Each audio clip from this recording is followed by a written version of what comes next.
A very good morning to everyone. सुबह की चाय के साथ an important current affair session में आपका स्वागत है। आज दिनांक है 29 अप्रैल 2021। तो चलिए आज के सभी इम्पॉर्टेंट करंट अफेयर्स देख लेते हैं।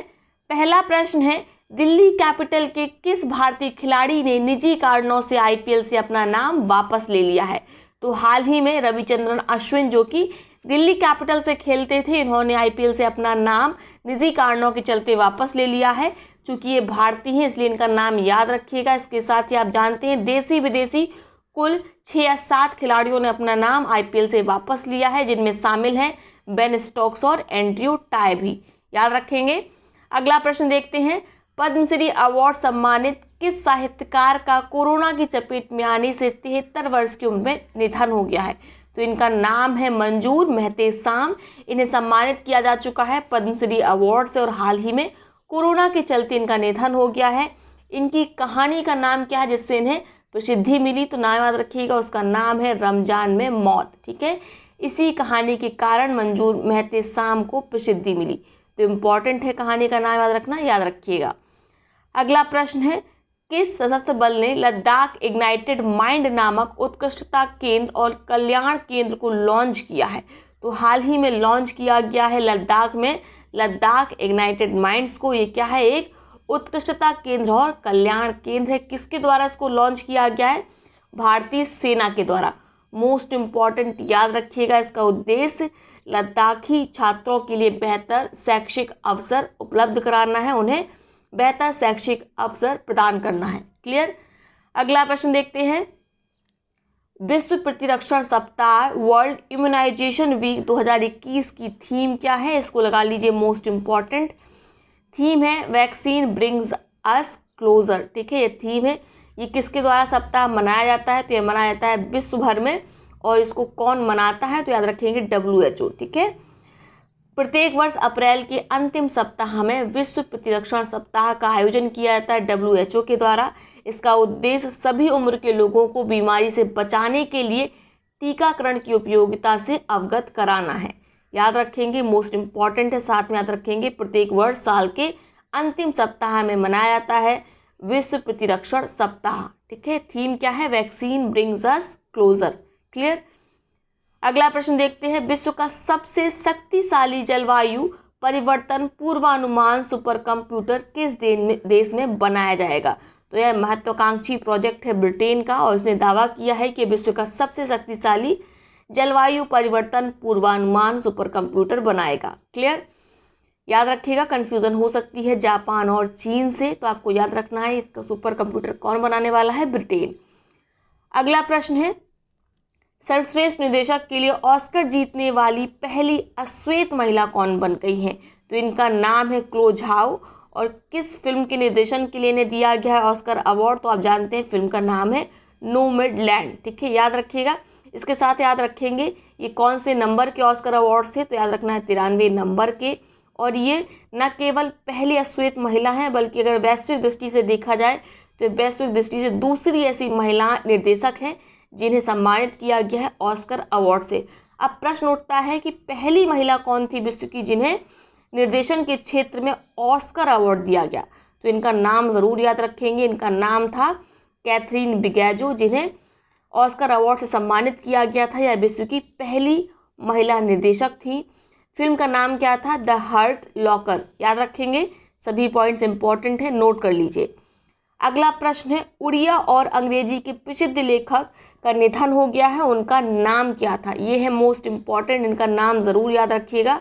हाल ही में इनकी मृत्यु पर प्रधानमंत्री नरेंद्र मोदी और राष्ट्रपति रामनाथ कोविंद के द्वारा शोक व्यक्त किया गया। इनका नाम है मनोज दास। याद रखेंगे। इसके साथ ही आप याद रखेंगे, प्रसिद्ध लेखक मनोज दास को पद्म विभूषण से भी सम्मानित किया जा चुका है। अगला प्रश्न है, अभिनेता सोनू सूद ने चैरिटी फाउंडेशन की तरफ से कोरोना मरीजों की मदद एवं घर बैठे कोरोना टेस्ट कराने की सुविधा देने के लिए किससे लॉन्च किया है? तो हाल ही में लॉन्च किया गया है अभिनेता सोनू सूद। ये रियल हीरो हैं। इन्होंने लॉन्च किया है फ्री कोविड हेल्प को। ठीक है, इसमें इन्होंने कुछ टोल फ्री नंबर जारी किए हैं, व्हाट्सएप नंबर जारी किया है। यदि आपको समस्या है कि आपका कोरोना टेस्ट नहीं हो सकता है तो आप इनको टोल फ्री नंबर के माध्यम से कॉल करिए या व्हाट्सएप मैसेज करिए, आपके घर बैठे आपके घर में डॉक्टर उपलब्ध होंगे। तो अगर कोई एक व्यक्ति इस तरह की पहल को कर सकता है तो सरकार जिसके पास इतना बड़ा पहले से इंफ्रास्ट्रक्चर है, टीम है, वर्किंग कैपेबिलिटी है, वो लोग इस तरह का कदम क्यों नहीं उठाते। तो कहीं ना कहीं सरकार की मंशा पर भी सवाल उठता है। अगला प्रश्न देखते हैं, रिस्पॉन्डिंग टू द कोविड-19 pandemic leaving no country behind किन संगठनों द्वारा जारी की गई रिपोर्ट है। तो रिपोर्ट इतनी महत्वपूर्ण नहीं है। इस रिपोर्ट में क्या कहा गया, इस रिपोर्ट में बहुत जनरल सी बात कही गई जो आप भी समझते हैं। इसमें कहा गया जो एशिया पैसिफिक रीजन है यानी एशिया प्रशांत क्षेत्र है, उसमें कोविड-19 से जो अमीर देश हैं वो पहले रिकवर करेंगे और जो गरीब देश हैं वो बाद में रिकवर करेंगे। कारण बताया क्योंकि अमीर देशों के पास जो स्वास्थ्य प्रणाली है वो बेहतर है और वैक्सीन रोल आउट भी उनका ज़्यादा अच्छा है। तो ये बहुत जनरल सी बात है, आप भी इसको जानते हैं। तो ये जारी की गई है ADB, UNDP और UNESCAP के द्वारा, ठीक है। तो इन तीनों संस्थाओं के द्वारा जारी की गई है ये रिपोर्ट, ADB, UNDP और UNESCAP के द्वारा। ADB के बारे में आप जानते हैं, इसकी स्थापना कब हुई थी। इसकी स्थापना हुई थी 1966 में। इसका हेडक्वार्टर मनीला फिलीपींस में है। उसके बाद बात करें UNDP की, यूनाइटेड नेशन डेवलपमेंट प्रोग्राम, तो इसकी स्थापना 1945 में हुई थी। इसका हेडक्वार्टर न्यूयॉर्क में है। ADB का फुल फॉर्म आप जानते हैं, एशियन डेवलपमेंट बैंक है। बात करें यूनेस्कैप की तो यह किसकी बॉडी है, संयुक्त राष्ट्र की बॉडी है। इसका फुल फॉर्म है United nation economic and social commission for Asia and Pacific. ये स्पेशली काम करती है इकोनॉमिक और सोशल वेलफेयर के लिए किस रीजन में, एशिया और पैसिफिक रीजन में। याद रखेंगे, एशिया और पैसिफिक रीजन में वेलफेयर के लिए काम करती है यूनेस्कैप। फुल फॉर्म आप सुन लीजिए ध्यान से, United nation economic and social commission for Asia and Pacific. बाकी हमने ADB और UNDP के बारे में तो पढ़ ही लिया है। आगे देखते हैं, Stockholm International Peace Research Institute SIPRI की हालिया रिपोर्ट के अनुसार 2020 में दुनिया का सबसे बड़ा सैन्य खर्च किस देश का है, या सबसे अधिक कौन सा देश सैन्य खर्च करता है। तो वह है, पहले नंबर पर है अमेरिका, दूसरे नंबर पर है चीन, तीसरे नंबर पर है भारत। याद रखेंगे, क्रम बहुत आवश्यक है। भारत खर्च के मामले में, सैन्य खर्च के मामले में विश्व में तीसरे नंबर पर है, ये भी याद रखिएगा। तो भारत की रैंक भी आपको याद रखनी है, ठीक है। सबसे पहले अमेरिका है, फिर चीन है, फिर भारत है, फिर रूस है, फिर UK है, यूनाइटेड किंगडम। याद रख पाएंगे। इसके साथ बताया गया ये जो 5 देश हैं जिनके बारे में भी हमने बात की, अमेरिका, चीन, भारत, रूस, UK, इनका जो वैश्विक सैन्य खर्च है वो विश्व के कुल खर्च का 62% है। यानी विश्व के सभी देश मिलकर जितना सैन्य खर्च करते हैं उसका पूरा 62% किन देशों के द्वारा खर्च किया जाता है, इन 5 देशों के द्वारा। क्लियर हो गया। अगला प्रश्न देखते हैं, अल्बर्ट पाइमे पेडके को किस देश के अंतरिम प्रधानमंत्री के रूप में नामित किया गया। तो हाल ही में चाड की सेना के द्वारा अल्बर्ट पाइमे पेडके को बनाया गया है चाड का अंतरिम प्रधानमंत्री। याद रखिएगा, हाल ही में यहाँ के प्रधानमंत्री की डेथ हो गई थी, जिसके बाद नए प्रधानमंत्री बने हैं Albert पाइमे पेडके।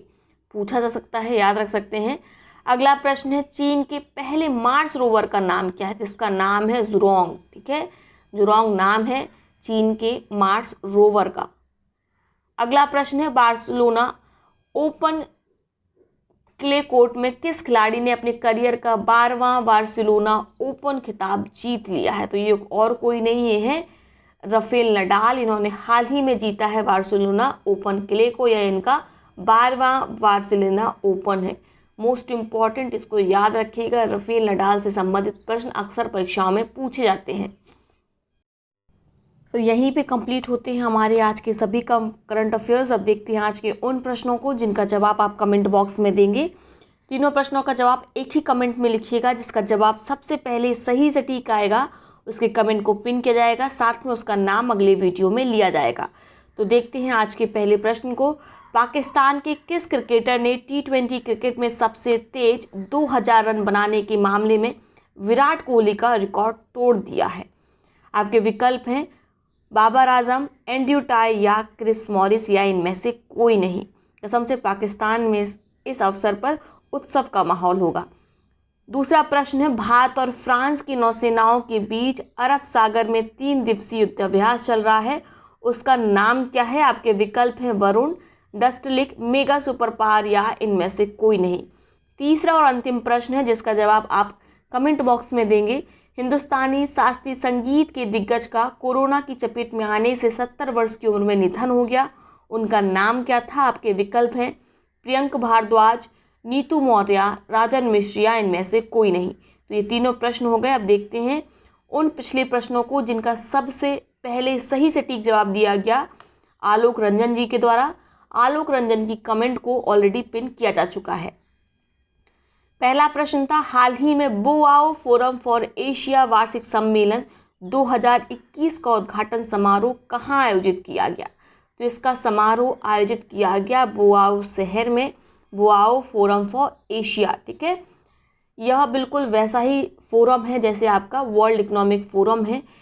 Boao forum for Asia को पूर्व का वर्ल्ड इकोनॉमिक फोरम बोलते हैं। ठीक है, वैसे इसकी जो वार्षिक बैठक है वो हमेशा दावोस स्विट्जरलैंड में होती है। चूँकि यूरोप में कोरोना बहुत ज़्यादा फैला हुआ है, इसीलिए चीन के द्वारा निर्णय लिया गया कि इसे कहाँ मनाया जाएगा? बोआओ में। ठीक है, भारत इसका मेंबर है, कुल 26 इसके मेंबर, 26 मेंबर है, जिसमें से भारत भी एक इसका सदस्य है बोआओ फोरम फॉर एशिया का। याद रख पाएंगे। अगला प्रश्न था, किस भारतीय पर्वतारोही ने नेपाल के टेक्निकल माउंटेन लोबुचे, जिसकी लंबाई है 6119 मीटर, ऊंचाई, ठीक है, इसको लगातार 24 घंटे चढ़ाई करके फतेह किया है? तो इनका नाम है अनीता कुंडू। लगा लीजिए, मोस्ट इंपॉर्टेंट पूछी जाएंगी ये। अगला प्रश्न है, वैश्विक युवा मुक्केबाजी चैंपियनशिप में किस भारतीय ने 56 किलोग्राम भार वर्ग में स्वर्ण पदक जीत लिया है? तो इनका नाम है सचिन सिवाच, जिन्होंने 75 किलोग्राम भार वर्ग में गोल्ड मेडल जीता है। किस चैंपियनशिप में? विश्व युवा मुक्केबाजी चैंपियनशिप में। क्लियर हो गया? तो ये हो गए आज के सभी इंपॉर्टेंट करंट अफेयर्स। अब हम कल नए वीडियो के साथ मिलेंगे। अगर आपको आज का वीडियो पसंद आया तो वीडियो को प्लीज़ लाइक करिएगा, साथ ही अपने मित्रों सहपाठियों के साथ अच्छे शेयर अवश्य करिएगा। तब तक के लिए बहुत बहुत धन्यवाद।